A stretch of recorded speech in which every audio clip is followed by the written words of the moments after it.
Hello dearies, welcome to a new season of EachPage Flow.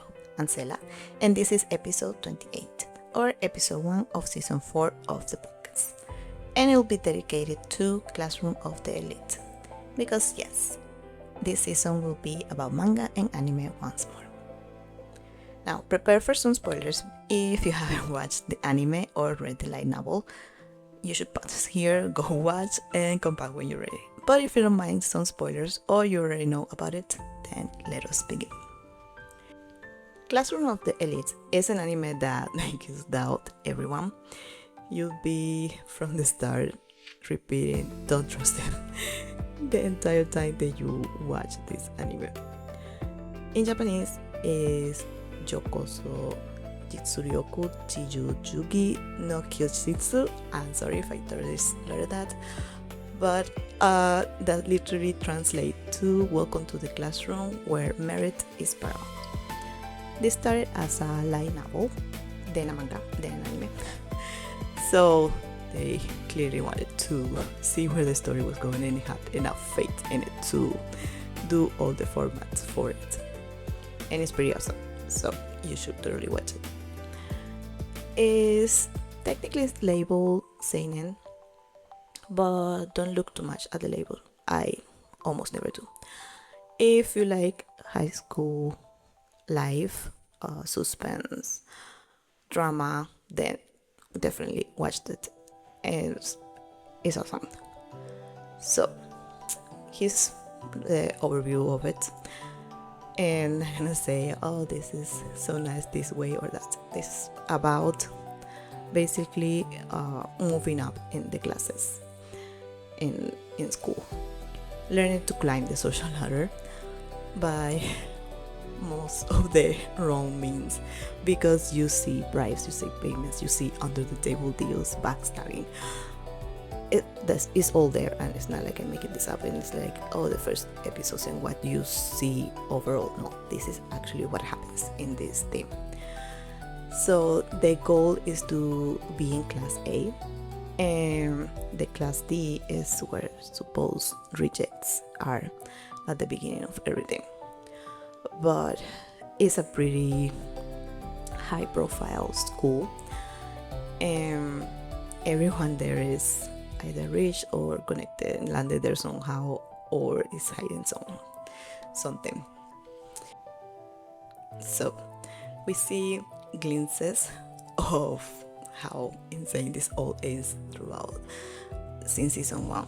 But in season 2 is where the question of who the hell is Ayanokōji Kiyotaka is, and what he's deal and everything. In season 2 is more about you begin to see who he is, even though you know from the start that he's the mastermind of everything and he's the main character. So, but in season 2 it really starts to show. Like I say, I'm going on in from season 1 to season 3. I watched the whole thing. I haven't watched season 4, so just so you know.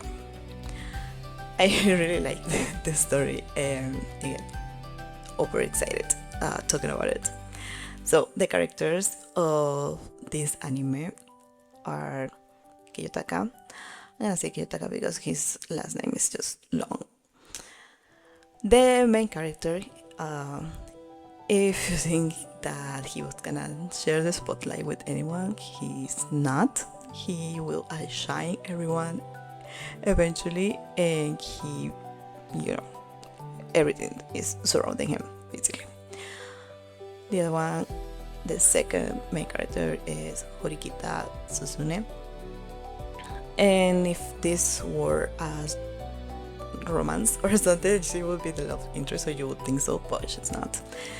She's simply the second main character. There's also Kushida Kikyo, and I don't want to spoil it, so anything I say is spoiler, so you will get a read of her after a few episodes in.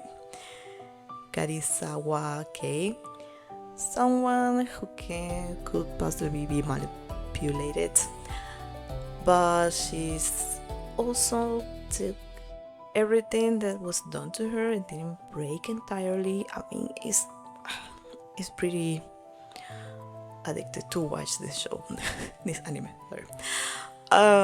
Who else? There's also Arisu.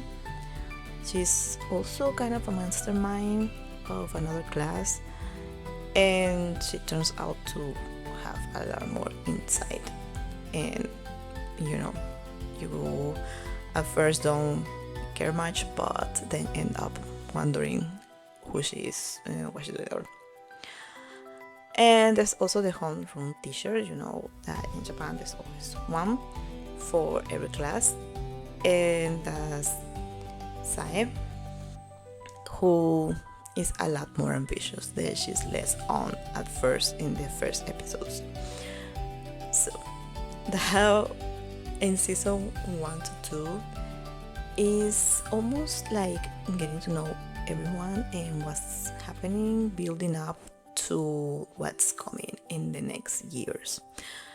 In season 3, at first I have to rewatch the whole of season 1 and 2 before starting season 3 because it's been a while, and it was worth it. I enjoyed rewatching anime, but I was a little less excited about season 3 because towards the end, the final episode of it, I took a long time to finish it, and that's my fault because I assumed where it was going, and then they ended up surprising me.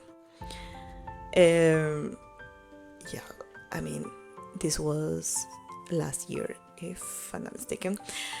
Yeah, I was shocked, and I wanted to immediately go and read the light novel again, which I didn't, but I did got the first one and have it on my TBR. So season 3 picks up where first year at the advanced high school, and they are treated almost like adults and left to their own choices while being evaluated. And Kiyotaka's class, you can see in season 3 they climb the ladder. That's all spoilers, yes, but I told you, I warned you before. Thanks to him, of course, they were able to advance, and he's quietly controlling the popular girls, the bullies, everyone, and everyone has either owe him or is afraid of him or anything, and it's pretty insane to watch. But in the end, it's all figuring out the actual end game and trying to figure out what is this place where he grew up that they call the White Room, and all of that is coming together the more you watch the show. Yeah, I mean, it's borderline sick. Everything that happens in there with teenagers, but most animes do have this sort of plot and stuff. I mean, it's nothing new that we haven't seen, so putting that aside, you get to see the intelligence and their gains with self-esteem, and with people who I either already know how to manipulate or are learning or everything, and try navigating all of that through school while trying to get good grades. It's just great. I like the anime. Even though it had its crazy moments, I do like it.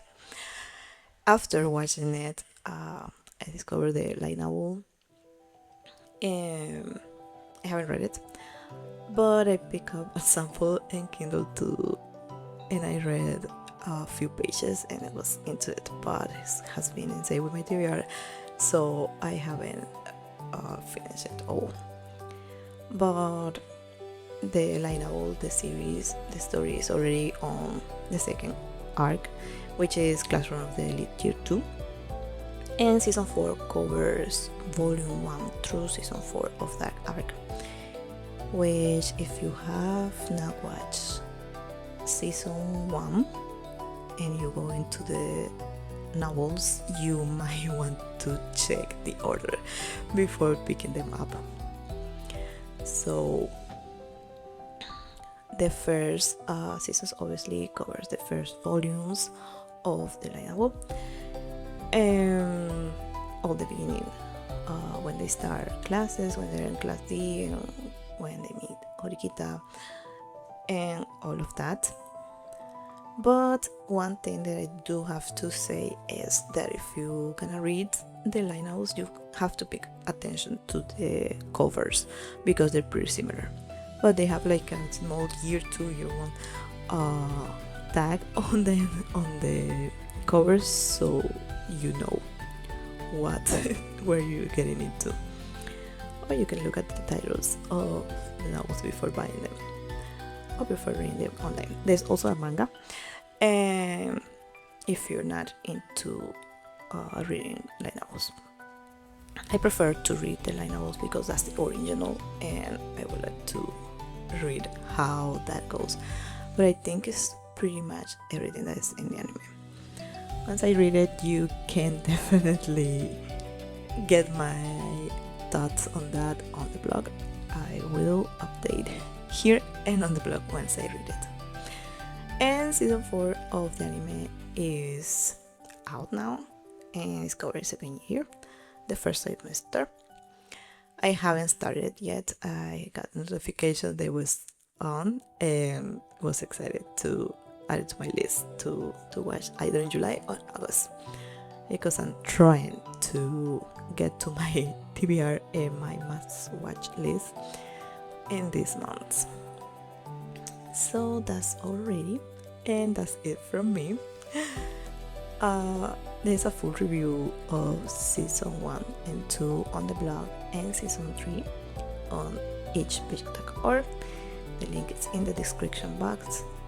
And if you're enjoying the podcast, make sure you subscribe, you save the episodes for later to come back to, and drop me a comment before you go. What do you think of Kiyotaka? Who he is and what's his actual end game? See you on the next one, dears. Thank you for being here.